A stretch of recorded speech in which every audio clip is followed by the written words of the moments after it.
Hello guys, good morning. आज हम जो पढ़ने वाले हैं वो है द इंडियन कॉन्ट्रैक्ट एक्ट 1872 का 5वां unit which is breach of contract. इसके पहले हमने 4 यूनिट कंप्लीट कर लिए थे जो थे nature of contracts, consideration, other essential elements of a contract और परफॉर्मेंस ऑफ कॉन्ट्रैक्ट। ठीक है, ये हमारा फास्ट ट्रैक चल रहा है जिसमें हमने ऑलरेडी 4 यूनिट कंप्लीट कर चुके हैं और ये 5वां यूनिट हम कर रहे हैं आज। ठीक है, लेकिन मैंने एक चीज़ इसमें देखी थी कि जैसे हमने 4 यूनिट हमने पोस्ट किए थे उसमें काफ़ी ज़्यादा टाइम ले रहा था। काफ़ी ज़्यादा टाइम क्यों ले रहा था? क्योंकि मैं आपको लिख के साथ साथ में बता रहा था, साथ साथ में लिख के आपको मैं एक एक एग्जांपल आपको बता रहा था। सो ये वाले में मैंने क्या किया मालूम है आपको? सभी रेडीमेड कर लिया है मैंने, ऑलरेडी सब लिख लिया आपके लिए। ओके, सो क्या हो जाएगा, आपको टाइम सेव हो जाएगा, तो हम फटाफट रिवाइज कर लेंगे। ठीक है ना? आप क्या कर सकते हो, अगर आपने मेरी अगर मटेरियल ख़रीद ली है जो 200 रुपीज़ की है, जो मैंने आपको बोला था स्टार्टिंग में on in my first lecture, आपने अगर वो ख़रीद ली है तो वो उसका एक प्रिंट आउट लेके बैठिए।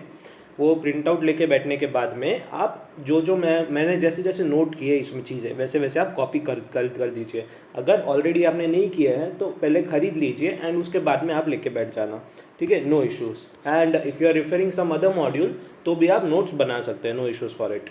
ठीक है, सो शुरू करते हैं। This is breach of contracts and its remedies. Okay, so सबसे पहले से ब्रीच ऑफ कॉन्ट्रैक्ट क्या होता है ये मैं आपको एग्जांपल बताऊंगा। I am not interested in any book content और any section numbers anything. Okay, मैं सिर्फ इंटरेस्टेड हूँ कॉन्सेप्ट में, कॉन्सेप्ट क्लैरिटी में। ठीक है, रही बात आपके सेक्शन नंबर्स की, तो मैंने आपको ऑलरेडी प्रॉमिस कर दिया है कि after end of this chapter मैं आपको एंटायर लिस्ट दे दूंगा सेक्शन नंबर्स की। ठीक है, और आपका साथ में रिविजन भी हो जाएगा।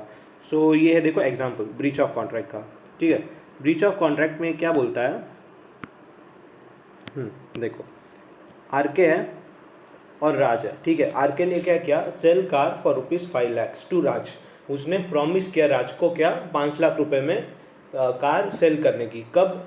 1/4 को, मतलब 1 अप्रैल को। ओके, 1 अप्रैल को उसने कॉन्ट्रैक्ट बनाया। उसने बोला कि मैं 1 जुलाई को मैं तेरे को कार सेल करूंगा। ठीक है ना? आरके राज को 1 जुलाई को कार डिलीवरी देगा, 1/4 को उसने सेल किया है। ठीक है, और 1 जुलाई के पहले 1 मई आता है, अप्रैल मई जून जुलाई। तो मई में उसने क्या किया, आरके ने राज को बोला कि Raj I can not sell this car. ठीक है, एक मिनट, वर्ड्स देख रहे हो आप? I can not sell this car to you, sorry, due to any other reasons. ठीक है, कुछ भी रीजन हो सकते हो उसके, उसने कार इसको सेल नहीं की। सो इसमें राज को क्या मिलता है, राज क्या कर सकता है, gets a right to proceed against party at fault. मतलब वो या तो डैमेजेस क्लेम कर सकता है, एनीथिंग, जितने इतने 5-6 टाइप के डैमेजेस है उसमें से कोई भी एक जिसमें वो एप्लीकेबल है वो क्लेम कर सकता है। ठीक है, are you clear? Breach of contract आपको क्लियर हो गया कि ब्रीच ऑफ कॉन्ट्रैक्ट का मतलब क्या होता है? तो ये देखिए, breach of contract, breach of contract occurs if any party, promiser भी हो सकता है, प्रॉमिसी भी हो सकता है। ठीक है, रेफ्यूजेस और fails to perform his part of the contract, या तो रेफ्यूज कर लिया कि मैं ये नहीं करेगा, या वो कर नहीं पाया, by his act makes it impossible to perform his obligation, और वो चीज़ इम्पॉसिबल हो जाती है उसके परफॉर्म करने के लिए। ठीक है, तब वो ब्रीच ऑफ कॉन्ट्रैक्ट बनता है। ठीक है, इफेक्ट्स क्या होता है, the aggrieve party in is relieve from performing this obligation and gets a right to proceed against the party at fault. ये मैंने आपको यहाँ पे बता दिया था ये चीज़। ठीक है, समझ गए? इतनी सी बात है। अब ये 2 टाइप के होते हैं। ओके, ठीक है, समझना, दो टाइप के ब्रीच होते हैं। और वो कौन कौन से ब्रीच है मालूम है? दैट इज एंटीसिपेटरी ब्रीच एक, एंड दूसरा आपका एक्चुअल ब्रीच। एक एक करके पढ़ेंगे। हाँ, एंटीसिपेटरी ब्रीच क्या होता है, it's occurring before the time fixed for performances arrived. मतलब हमने जो एग्जांपल हमने देखा था ना, ये देखो, ये हमने एग्जांपल देखा था कि 1/7 को इसको डिलीवरी करनी थी। ठीक है, और इसने 1 मई को, मतलब before it became due to perform, इसने इसको रिसाइन कर लिया, मतलब वो कर नहीं पाया, उसने उसको ऐसा बोल दिया। ठीक है, so that is anticipatory breach. समझ गए? Occurring before the time fixed for the performance has arrived. तो मैं यहाँ पे आपके लिए लिख लेता हूँ, बिफोर द टाइम फिक्स मतलब बिफोर July 1 एज पर our example. Okay,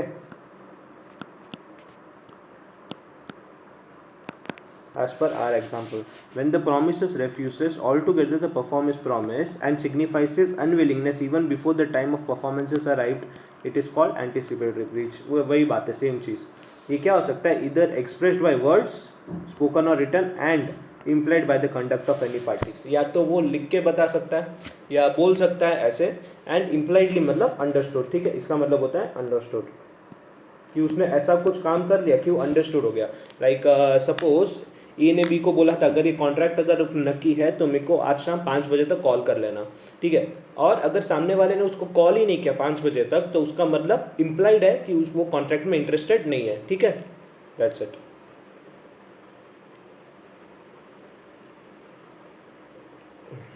just a minute.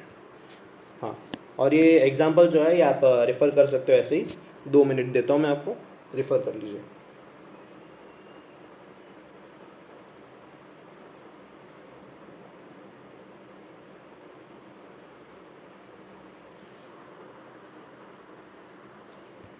अगर आपने कर लिया है तो आपको रियलाइज हो गया रहेगा that it's something related to this thing. Okay, थोड़ा थोड़ा इससे मिलता है.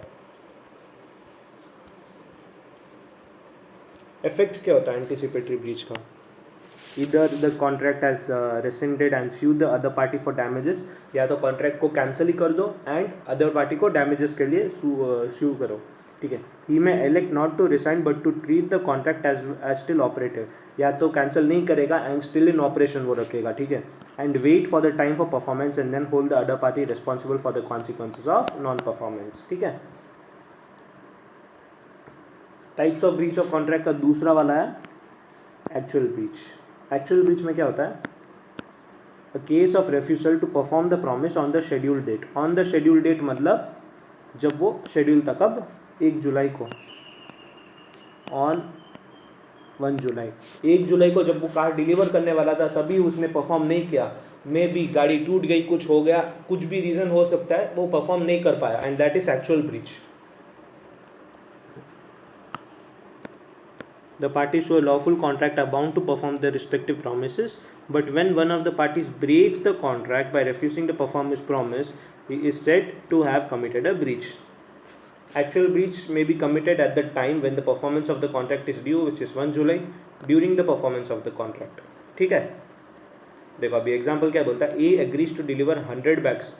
A B को 100 bags of sugar deliver करेगा on 1st February 2020. On the said day, he failed to supply 100 bags of sugar to B. This is actual breach of contract. The breach has been committed by A at the time when the performance becomes due. समझ गया? What are the remedies for breach of contract? तो इसमें आपको पहले एक चीज़ बता दूं कि सूट ऑफ डैमेजेस हम अभी पढ़ेंगे. बाकी के ये जो 4 है मैं आपको ये लास्ट लाइन में बताऊंगा. लास्ट स्लाइड में आपको अलग से मैंने बता दिया है. ठीक है, सूट फॉर डैमेजेस मतलब डैमेजेस के लिए अदर पार्टी को स्यू कर सकता है. ठीक है, देखो the party who suffers by breach is entitled to receive from the party who has broken the contract. मतलब उसको पूरा राइट है, जिसने प्रॉमिस तोड़ा है, जिसने प्रॉमिस को ब्रीच किया है, उसके पास से डैमेजेस क्लेम करने का. ठीक है, लॉस देखो ये कंडीशंस है. Loss should naturally arise. Parties already knew that it would breach. अगर नेचुरली अराइज हो गया तो भी वो लॉस क्लेम कर सकता है. पार्टीज मतलब पार्टी को ऑलरेडी पता था ये चीज़ कि मे बी ये कॉन्ट्रैक्ट आगे जाके ब्रीच हो जाए. या ओके, ये दो तो हो गई अलग बात. अभी no compensation is payable for any remote और इनडायरेक्ट लॉस. लाइक सपोज अगर उसको कुछ किसी इनडायरेक्ट लॉस, अगर उसने डायरेक्ट लॉस फेस नहीं किया. सपोज कुछ डिलीवर करने वाला था, ए बी को कुछ डिलीवर करने वाला था एंड डिलीवरी थोड़ी लेट हो गई, या तो उसके बिजनेस आवर्स पे अफेक्ट करेगा, तो उसको लॉस ऑफ प्रॉफिट होगा क्योंकि वो 2 दिन या 3 दिन जो भी है उसने काम नहीं किया, तो वो इनडायरेक्ट लॉस बोला जाता है. ठीक है, इनडायरेक्ट लॉस होता है वो, एंड उसके लिए उसको नो कॉम्पेंसेशन, उसको कॉम्पेंसेशन नहीं मिलेगा when it is sue for damages. Special damages can be claimed only on the previous notice. जब पहले से नोटिस दे दे तब वो स्पेशल डैमेजेस क्लेम कर सकता है. ठीक है, यही बात है. अब ये लायबिलिटी फॉर डैमेजेस टोटली कितने टाइप की? 5. कितने टाइप की लायबिलिटी है? 5. ऑर्डिनरी, स्पेशल, विंडिक्टिव, 6 है. Ordinary, special, vindictive, nominal, डिटेरेशन caused by delay, prefix damages. आपको ये याद करनी है. ओ देखो अपन यहाँ पे बैठे बैठे कुछ बना देते यार, इजी रहेगा। ये ओ है, O S V N D P, ठीक है, O S V N D P है ना। इसका क्या बना सकते हैं अपन,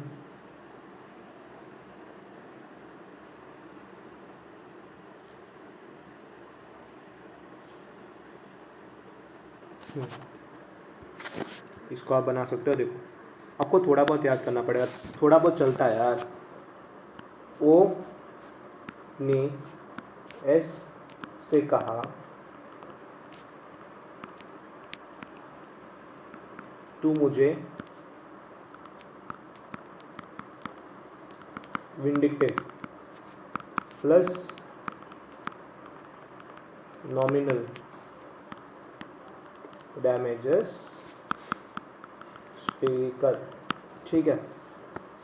अब इसमें highlighted words, O is for ordinary, S is for special, V is for vindictive, N is for nominal, D is for deterioration against deterioration cost by delay, ये वाली चीज़, ठीक है। एंड पे का P is for prefix damages, ठीक है। ये आप ऐसे आप याद कर सकते हो दिस एंटायर थिंग। ओ ने ऐसे कहा तू मुझे विंडिक्टिव प्लस नॉमिनल डैमेजेस पे कर, ओके वेरी गुड। आपको ऐसे इजी होगा यार, थोड़ा बहुत चलता है, ठीक। ऑर्डिनरी डैमेजेस मतलब क्या रहता है, देखो मैंने आपको यहाँ पे इजी में लिख लिया है, देखो चेंज कर लेता हूँ थोड़ा। Ordinary damages which naturally arose in the usual course of things from such breach, मतलब ऐसे नॉर्मल बिजनेस में कुछ नेचुरली अरोज हो गया, नेचुरली कुछ चीज़ें हो गई, ठीक है। इसका एग्जांपल अगर मैं लूँ तो ए का क्रैंकशाफ्ट, मतलब उसका एक चक्की थी, चक्की में एक क्रैंकशाफ्ट करके इक्विपमेंट रहता है, वो खराब हो गई थी। सो उसने क्या किया, क्रैंकशाफ्ट रिपेयर के लिए दिया, किसको, बी को, ठीक है।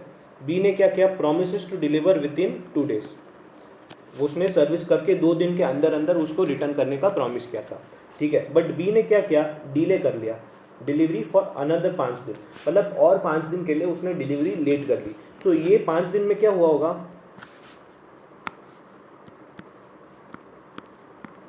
ये 5 days में बिजनेस अफेक्ट हुआ रहेगा, ये 5 days का लॉस ऑफ प्रॉफिट होगा, ये 5 days का है ना, क्योंकि बिजनेस कर नहीं पाया बिना क्रैंकशाफ्ट के, तो उसका लॉस ऑफ प्रॉफिट, उसको अपनी दुकान जो थी वो बंद रखनी पड़ी थी, ठीक है। सो ए क्या करेगा, ए बी को स्यू करेगा, अरे सॉरी, ए स्यू करेगा बी को for damages not only for the delay, सिर्फ डिले के लिए नहीं बल्कि also for the loss of profit, मतलब 5 दिन का उसने जो एक्स्ट्रा लॉस उसने जो बेयर किया था ना प्रॉफिट का, वो चीज़ के लिए भी वो स्यू कर सकता है। तो इसमें टोटली कितने में स्यू कर सकता है वो, लाइक इट्स देखो, damages for delay plus loss of profit, इन दोनों ही चीज़ों के लिए वो उसको स्यू कर सकता है, ठीक है। आप अगर साथ साथ में अगर नोट्स बना रहे हो तो अच्छे से बना लेना गाइस, लाइक जैसे मैंने आपको लिख के दिए है वैसे ही आपको बनाना है, ऐसे अगर आप ये करो तो आपको इजीली समझ आएगा ऑन द लास्ट डे, ठीक है। हमने ये तो कवर कर लिया, and this is nothing but case law, Hadley versus Baxendale का ये आपका केस लॉ है, ठीक है। समझ गए ऑर्डिनरी डैमेजेस, तो को लगता है आप समझ गए। स्पेशल डैमेजेस क्या होता है, when party to the contract receives a notice, हमने ऊपर किया था, हमने पता है, receives a notice of special circumstances affecting the contract. इसमें क्या होता है कि कुछ भी लाइक सर मेरा हो गया सर, ऐसे अनएक्सपेक्टेड था, लाइक अगर पार्टी बोल रहा है कि मैं आपको करने ही वाला था लेकिन अनएक्सपेक्टेड हो गया विद द नोटिस, कितने 2 दिन 3 दिन ऐसे कुछ भी पहले अगर वो नोटिस दे दे तो that will count under special damages. But इसमें आपको एक चीज़ आपको याद रखनी है कि it will be ordinary plus special. Ordinary damages तो उसको मिलेगा ही, ordinary damages loss of profit और वो वगैरह, एंड उसके साथ साथ उसको स्पेशल डैमेजेस भी मिलेगा। स्पेशल डैमेजेस क्यों मिलेगा, मे बी उसका काम अटका पड़ा था, उसको अपने जो भी उसने प्रोडक्ट्स मंगाए थे उसको सेल पे डालने थे, एंड उसके कारण उसका इफेक्ट हो गया, है ना। ठीक है, विंडिक्टिव और एग्जाम्पलरी डैमेजेस दो चीज़ों में अराइज होंगे। ठीक है, for breach of promise to marry, उसने किसी एक लड़के ने किसी लड़की को मैरी करने का प्रॉमिस किया, बिकॉज उसके बाद में उसने वो कैंसिल भी कर लिया, ब्रेकअप हो गया, सपोज एग्जाम्पल ब्रेकअप बोल देता हूँ मैं। It causes injury to his feelings, क्योंकि उसने उसको दिल को तोड़ा है, इसलिए उसको डैमेजेस मिलेंगे। वो डैमेज, दिल को तोड़ने वाला डैमेजेस को क्या बोलते हैं, विंडिक्टिव और एक्सेम्पलरी डैमेजेस। तो बॉयज एंड गर्ल्स ये ध्यान रखना, लॉ सिखाना, जिसने ब्रेकअप किया उसको सिखाना लॉ कि मैं तेरे को अभी स्यू करूँगा। ठीक है, lower the amount of sorry what is this, check, okay this is check, okay मैं बरोबर लिख लेता हूँ। ये मैं एग्जाम्पल एक्चुअली वर्ड्स ऐसे यूज़ नहीं किया है, ये मैं आपको कॉन्सेप्ट समझा रहा हूँ। ठीक है, lower the amount of cheque which bounces higher the damages. Suppose आपने अपनी पार्टी को ₹25,000 बहुत ज़्यादा, 100 रुपीज़ का एक चेक दिया, एग्जाम्पल, जस्ट एन एग्जाम्पल, और आपने जीपे किया, पेटीएम किया, कुछ भी हुआ। ठीक है, वो 100 रुपीज़ बाउंस हो गए आपको वापस। बाउंस क्यों हुए सर? आपके बैंक अकाउंट में बैलेंस नहीं है। कोई जनरली कोई आदमी रहेगा तो यही सोचेगा कि सामने वाली पार्टी का बाउंस हो गया, इसका मतलब उसके अकाउंट में पैसा नहीं था। 100 रुपया नहीं है उसके अकाउंट में, इतना बड़ा बिजनेस लेके 100 रुपया नहीं है, ये बात आएगी। ठीक है, मतलब जितना छोटा अमाउंट उतना बड़ा इज्जत जाएगी उसकी। ठीक है, सपोज 100 रुपये के बदले 1,00,000 रुपया होता तो सामने वाला सोचता ठीक है 1,00,000 रुपया तो शायद ना हो, बट 100 रुपीज़ सबके पास होना चाहिए। ठीक है, इसलिए lower the amount of cheque which bounces higher the damages. आपके मॉड्यूल में कुछ और ही दिया है, आपके मॉड्यूल अगर मैं आपको बता दूं तो एक मिनट,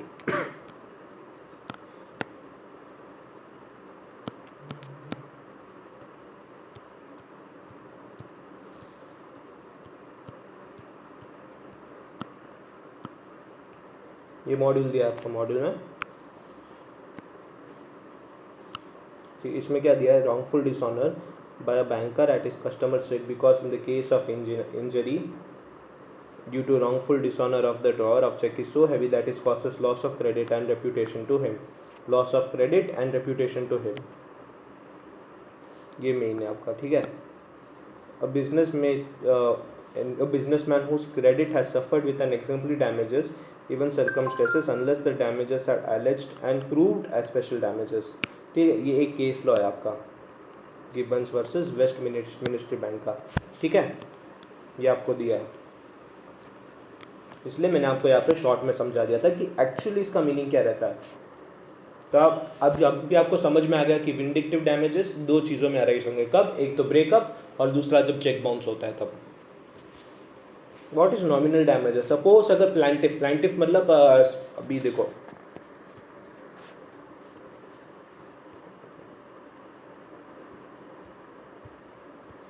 लाइक सपोज ये है ए और बी है ना, तो बी को प्लांटिफ बोलता है, जो अग्रीव पार्टी है जिसके ऊपर केस बनाया था।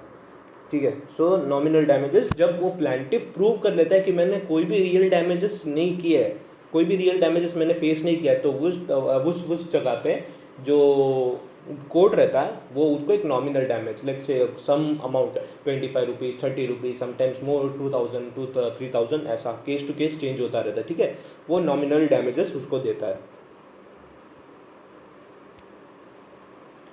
Damages for deterioration caused by delay, deterioration caused to goods by delay recovered from carrier। ठीक है, अभी देखो कोई कैरियर से आ रहा है और अगर कुछ डिले होगी डिलीवरी में तो that is deterioration caused by delay. Deterioration मतलब ख़राब हो जाना या बिगड़ जाना, ऐसा कुछ। ठीक है, इसमें क्या क्या हो सकता है, या तो फिजिकल डैमेजेस हो सकता है या loss of special opportunity for sale. Let's say उसने एक ये रखा था, एक कैंप रखा था जिसमें वो अपने प्रोडक्ट सेल करने वाला था, एंड वो प्रोडक्ट्स आज के बदले उसको कल मिल रहे, तो उसका सेल तो गया, he is facing a loss, है ना। यही बात। प्री फिक्स डैमेजेस मतलब समटाइम्स कॉन्ट्रैक्ट होते टाइम ही जो पार्टीज टू द कॉन्ट्रैक्ट है ना, वो डिसाइड कर लेते कि अगर तूने ब्रीच किया तो तू 2,000 रुपया पे करेगा, अगर तूने ब्रीच किया तो तू 4,000 रुपया पे करेगा। ठीक है, वो कॉन्ट्रैक्ट के टाइम में डिसाइड हो जाता है, मतलब अभी जो भी कॉन्ट्रैक्ट ब्रीच करेगा उसको पे करना पड़ेगा। यही मैंने इधर लिखा है, the party who breach the contract will pay and will pay a certain sum as the contract decides. ठीक है ना, I hope you are clear. कितने टाइप, OSVNDP, ओ ने एस से कहा तू मुझे विंडिक्टिव प्लस नॉमिनल डैमेजेस पे कर, O for ordinary, S for special, V for vindictive, N for nominal, D for deterioration cause by delay और P for prefix damages. Okay, बहुत easy है क्योंकि देखो विंडिक्टिव और नॉमिनल दो तो आपको इसमें ही आ गया, ऑर्डिनरी स्पेशल आपको पता ही है, आपको याद रखना है मेन ये D और P को। ठीक है, काफ़ी इजी है। ये आपका हो गया। अभी पेनल्टी एंड लिक्विडेटेड डैमेजेस, इन दोनों में फ़र्क क्या रहता है? सेक्शन 74 इसको लेता है। ठीक है, देखो पहले पढ़ो। अ पार्टीज टू कॉन्ट्रैक्ट में provide beforehand the amount of compensation payable in case of failure to perform. ठीक है, the contract. In such cases the question arises whether the court will accept the figure as the measure of damage. Like suppose, इसके लिए मैं आपको एक diagram बता देता हूँ, एक एग्जाम्पल बता देता हूँ। ए और बी कॉन्ट्रैक्ट करते हैं। ठीक है, और ये लोग ये करते हैं कि अगर ब्रीच हो गया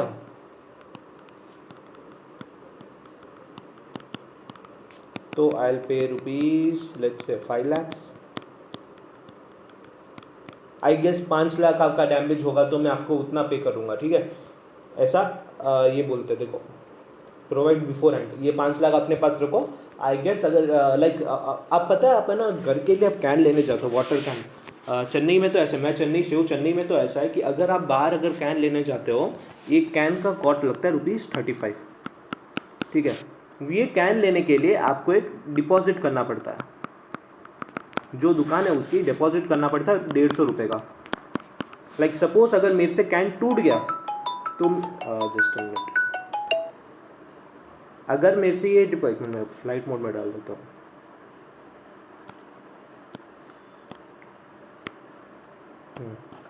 लाइक सपोज अगर ₹35 का कैन, और कैन लाने से पहले उसको डिपॉजिट करना पड़ता है ₹150 का। ठीक है, ₹150 का उसको डिपॉजिट करना पड़ता है। क्यों? If can breaks I will take this 150। समझ रहे हो आप? अगर उसने कैन तोड़ दिया, लाइक से मैंने परचेस किया था एक कैन। ठीक है, अगर मैंने ये तोड़ दिया, मैं लेके जा रहा था एंड मेरे हाथ से वो छूट गया, नीचे गिर गया, तो मैं उसको 150 रुपीज़ उसको दे दूंगा, उससे पास से वापस नहीं लूँगा मैं। ठीक है, दिस इज कॉल्ड ये वाला लिक्विडेटेड डैमेजेस और पेनल्टी एनीथिंग। ठीक है, और अभी इसके दो चीज़ें as a normal measure of damage. ठीक है, कि मेरे को लगता है कि आपका कैन ₹150 का होगा तो ये ₹150 आप रखो। अगर मेरे से टूट गया तो ₹150 आप ही रखना। अगर मेरे से नहीं टूटा तो ₹150 मेरे को वापस दे देना। ये चीज़ रहती है। ओके, समझ गए गाइस? कैन वाला एग्जाम्पल वेरी ईजी। ओके, इसके दो मतलब एक्चुअली कोई लॉ ऐसे बरोबर बताया नहीं है, दो लॉ अलग अलग चीज़ें बताता है, इंग्लिश लॉ और इंडियन लॉ। क्योंकि हम कहीं कहीं पे इंडियन कॉन्ट्रैक्ट एक्ट का इंग्लिश लॉ भी थोड़ा थोड़ा हमने लिया है, क्योंकि it came from the British law. English law क्या बोलता है? Sum fix represents genuine pre estimate liquidated damages. मगर अगर वो जेन्यून है, सपोज कैन की प्राइस मार्केट में 100-150 इतना ही है, तो और सामने वाले ने हमसे 150 रुपये ही लिया एज अ डिपॉजिट, तो वो liquidated damages, because it is genuine pre estimate. ठीक है, which is recoverable.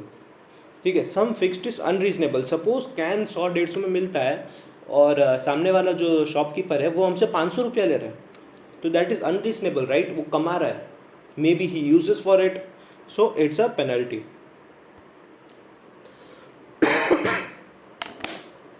Some fixed is unreasonable and is use to force the other party to perform.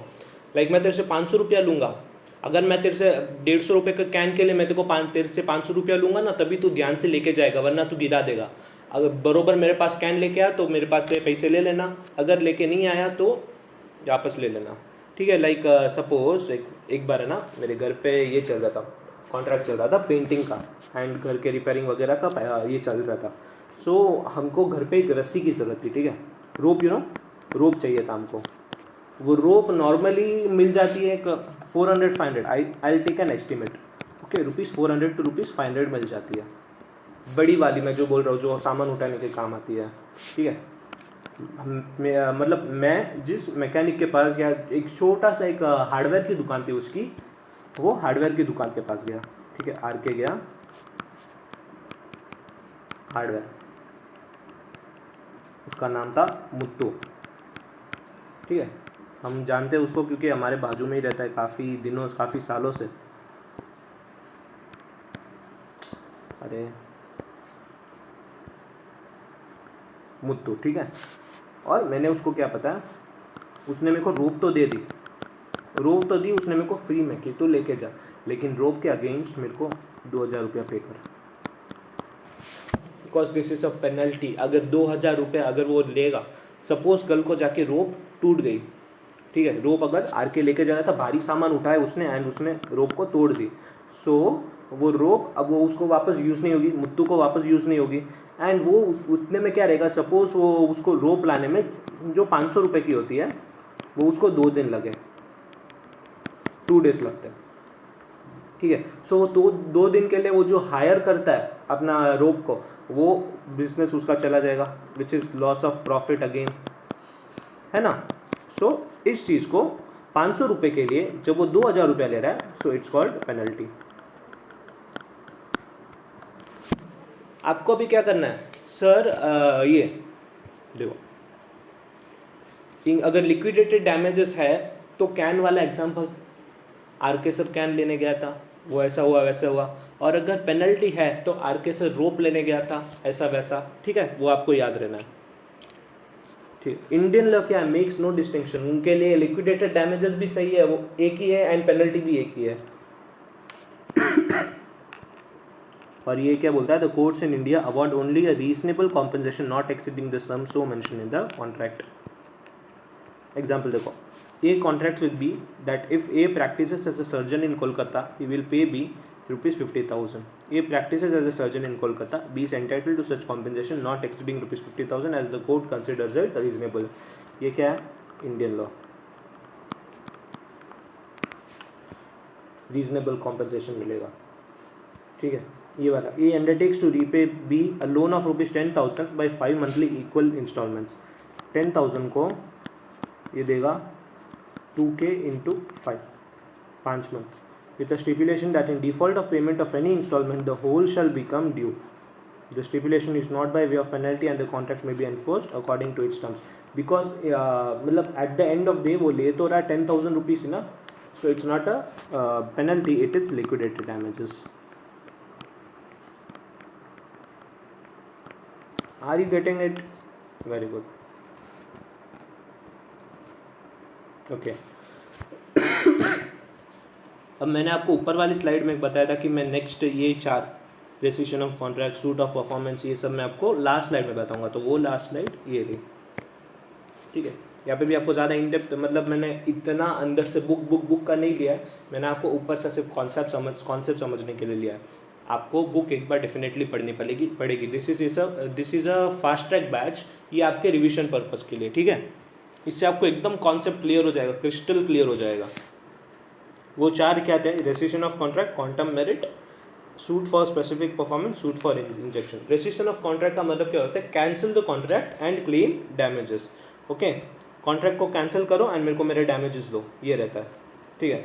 Quantum merit क्या होता है, this is a legal term, okay, Latin word है, Latin word है, इसका meaning क्या रहता है पता है, as much as the party doing the service has deserved. जितना पार्टी का सर्विस है, जितनी की वो सर्विस कर रहा है, उतने का वो डिजर्व करता है, to be compensated for the value of the work done. जितने का उसने वैल्यू वर्क किया है उतना उसको दो। Available only if original contract has been discharge, the claim must brought by a party not in default, ठीक है ना। जितने का उसने काम किया है उतना का वो डिजर्व करता है, and it is available only of original contract has discharge, the claim must be bought by a party not in default. Party कोई भी डिफॉल्ट में नहीं होनी चाहिए। रिफर मॉड्यूल में आपको क्यों बोला, क्योंकि उसमें एक पॉइंट है जो आपको समझना है, और मैं सब कुछ इधर लिख नहीं सकता था, इसलिए मैंने रेफर मॉड्यूल लिख लिया।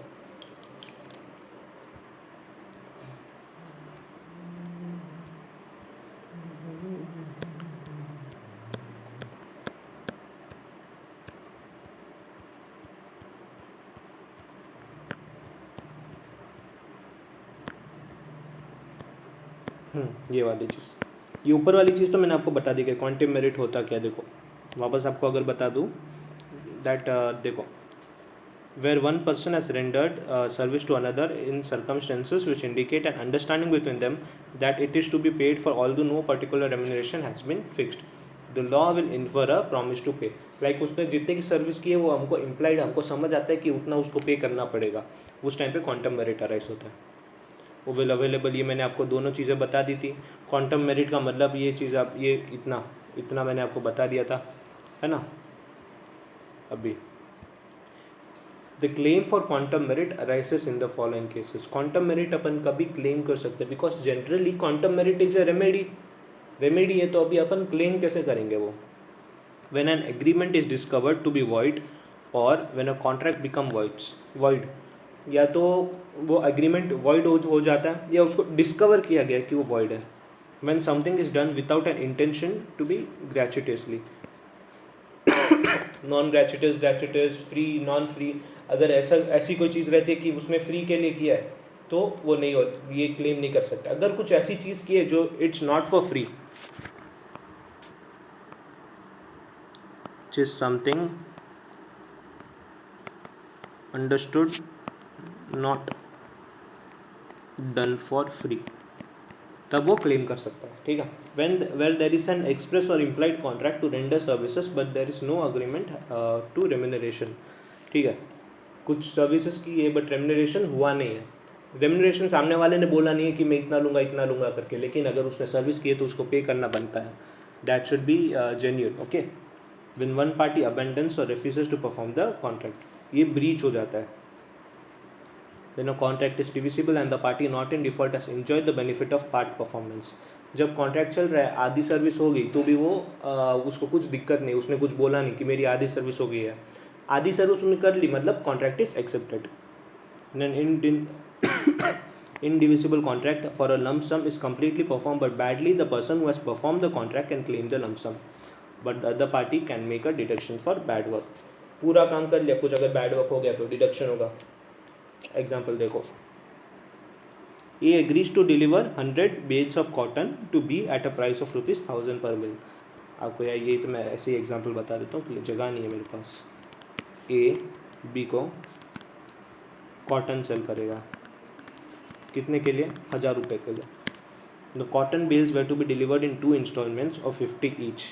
ये दो इंस्टॉलमेंट में देगा। ठीक है, पहले बेचेगा 50 एंड फिर वापस बेचेगा 50। ये deliver the first instalment but fail to supply the second. ये इसने कर ली, ये इसने नहीं की, तो वो आके क्वांटम मेरिट में होगा क्योंकि पार्ट परफॉर्मेंस ऑलरेडी हो गई है।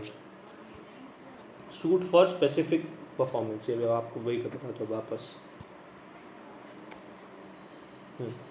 Suit for specific performance when damages are not adequate, मतलब सपोज डैमेजेस अगर जो दे रहे हैं वो उसके लिए सामने वाली पार्टी को एडिक्वेट नहीं है, मतलब बस नहीं है।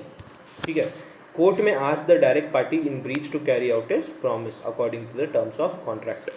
अगर सपोज मैं एक्सपेक्ट कर रहा था, कॉन्ट्रैक्ट सामने वाले ने ब्रीच किया, मैं एक्सपेक्ट कर रहा था कि मेरे को मिनिमम 10,000 रुपया मिलना चाहिए, बट आया कितना? 1,000 रुपया। तो that's really not adequate for me, right? मेरे लिए एडिक्वेट ही नहीं है, तो मैं एक्सेप्ट कैसे करूँ उसको? सो मैं क्या डिमांड करूँगा कि वो परफॉर्मेंस को कैरी आउट करो। Suit for injunction, the court may restrain him from doing what he promise not to do. ठीक है, इसका एग्जांपल अब देखो, तब समझ में आएगा। देखो SRK, एवरीवन सुनो, SRK शाहरुख खान, हाँ सब लोग जानते हैं। SRK ने क्या, एक करण जौहर के साथ एक कॉन्ट्रैक्ट साइन किया, क्या कि work in this movie for 1 year, 1 साल तक वो सिर्फ करण जौहर के मूवीज़ में काम करेगा, उसके अलावा किसी के भी मूवी में काम नहीं करेगा। But in the same year SRK ने क्या किया, यश राज फिल्म के साथ एक फिल्म का कॉन्ट्रैक्ट साइन कर लिया, contracted with in that year to work in this movie. ठीक है, यश राज फिल्म के साथ उसी साल में जिस साल में उसने कॉन्ट्रैक्ट किया था करण जौहर के साथ कि वो किसी और के लिए काम नहीं करेगा, वो साल इसने यश राज फिल्म से साइन कर ली कि he will work for this movie. The court may issue injunction orders to not to work with YRF, मतलब court is injecting something from to work from it, like तू करण जौहर के साथ ही काम कर, यश राज के साथ तू काम नहीं करेगा। ठीक है, समझ गए आप गाइस? कितना सही था ये चैप्टर, इजी पीजी हो गया आपको? देखो अब हमने इसमें क्या एंटिसिपेटरी ब्रीच हमने पढ़ा था, before becoming due, at the time of becoming due. Remedies हमने पढ़ी थी। रेमेडीज़ कितने टाइप की थी, ये देखो ये 5 टाइप की थी। फिर हमने एक पहले पढ़ी थी और ये 4 को हमने साथ में पढ़ी थी, है ना। फिर सूट फॉर डैमेजेस कितने टाइप के होते हैं, ordinary, special, vindictive, nominal, prefixed, है ना। नहीं, टोटली 5-6 टाइप के थे। और देखो original, special, vindictive, nominal, deterioration caused by delay और प्रीफिक्स डैमेजेस। यहाँ पे मेंशन नहीं किया, अपन कर लेते हैं मेंशन।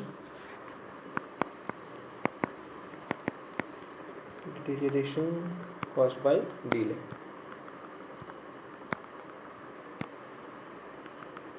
है ना।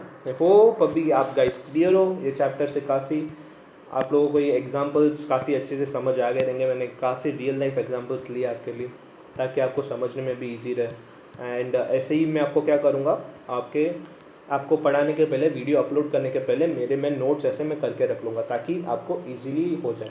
अगर यही चैप्टर मैं आपको ऐसे कराने बैठता, जो चैप्टर अभी अप्रॉक्स 35-40 मिनट्स में कंप्लीट होने वाला था, वो आपको 1 घंटा तक चला जाता, ठीक है। So I saved your 20 minutes indirectly, ठीक है।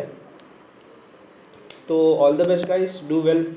ज़्यादा से ज़्यादा ये वीडियो को यूज़ कीजिए। आपको मटेरियल चाहिए, आपको मटेरियल इजी लगा पढ़ने के लिए फॉर द लास्ट डे, सो आप मेरे को मैसेज कर सकते हैं, जो मैं आपको नीचे या अभी मैं आपको वीडियो में भी बता देता हूँ। साथ ही मैं आपको नीचे डिस्क्रिप्शन में भी डाल दूँगा। मेरा व्हाट्सअप नंबर है 9087911174। इसमें आप मेरे को मैसेज कर सकते हैं एंड मैं आपको एक पेमेंट गेटवे शेयर कर लूँगा। उसमें आपको पेमेंट करना है कितने की, 200 रुपये की। उसमें आपको क्या क्या मिलेगा, मॉड्यूल मिलेगा, मेंटरिंग मिलेगा, 1-to-1 डाउट सॉल्विंग, क्वेश्चंस कैसे सॉल्व करना, केस लॉस का प्रेजेंटेशन कैसे रहता है, ओवरऑल पेपर का प्रेजेंटेशन कैसे रहता है, एंड सर स्टडी प्लान क्या है, एग्ज़ाम के 1 दिन पहले हम कैसे पढ़ें, एक्सेट्रा एक्सेट्रा, ठीक है। बिकॉज देखो मैं भी आपके एज ग्रुप का ही हूँ, so I can understand you better than rest of the teachers, है ना।